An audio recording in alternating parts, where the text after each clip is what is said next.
une femme vient d'ouvrir la porte de chez elle et découvre que l'entrée est bloquée par un étrange mur de briques noires. Elle pense d'abord à une mauvaise blague, mais en s'approchant de la fenêtre, elle se rend compte que le mur de briques noires est aussi apparu là. Son mari, Tim, tire aussitôt les rideaux de l'autre côté, et il voit la même chose. Tous deux sont terrifiés. Lily se met à donner des coups de pied contre le mur noir, mais celui-ci ne bouge pas. Pire encore, ils constatent qu'il n'y a aucun signal, ils ne peuvent donc pas appeler à l'aide.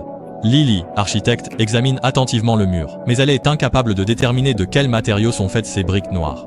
De plus, l'agencement et la taille des briques sont loin d'être réguliers, comme si le constructeur n'avait suivi aucune logique. Quoi qu'il en soit, le couple n'a pas l'intention de rester là sans rien faire. Lily sort une perceuse électrique de la maison et commence à forer sans relâche le mur de briques. Mais même lorsque le foret devient brûlant, le mur reste totalement inchangé. Ils décident alors de changer de stratégie et d'essayer de percer des trous ailleurs dans la pièce, afin de tester où se trouve exactement le mur de briques. Mais, à leur grand désarroi, il semble que toute la pièce soit entièrement scellée par ce mur, et la perceuse ne parvient à percer nulle part. C'est alors que le couple entend du bruit provenant du mur mitoyen avec leurs voisins. Lily perce le mur à l'aide de la perceuse et découvre que leurs voisins sont également un couple. Après avoir discuté, ils apprennent que la chambre des voisins est elle aussi complètement bloquée par un mur de briques. Ne trouvant aucun moyen de briser le mur, Tim ouvre le robinet pour se rafraîchir le visage et essayer de se calmer. Mais une mauvaise surprise les attend.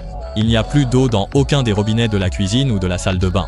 Or, sans eau, il est impossible de survivre longtemps. De plus, l'immeuble est en cours de rénovation, et tout l'extérieur est recouvert de plastique noir.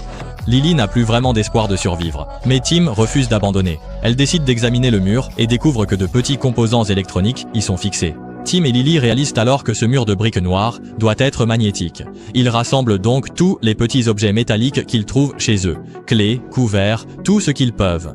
Ensuite, ils collent ces objets sur le mur.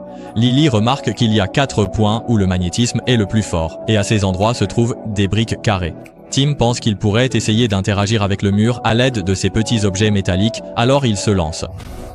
Il place tous les objets sur ces 4 points et constate que les petits objets se mettent à vibrer intensément, ce qui donne soudain à Tim un mauvais pressentiment. Il a rapidement demandé à Lily de se baisser, mais c'était déjà trop tard. Les petits objets métalliques se sont transformés en mines antipersonnelles, fonçant sur eux dans un vacarme assourdissant. Tim a ainsi été sérieusement blessé au dos.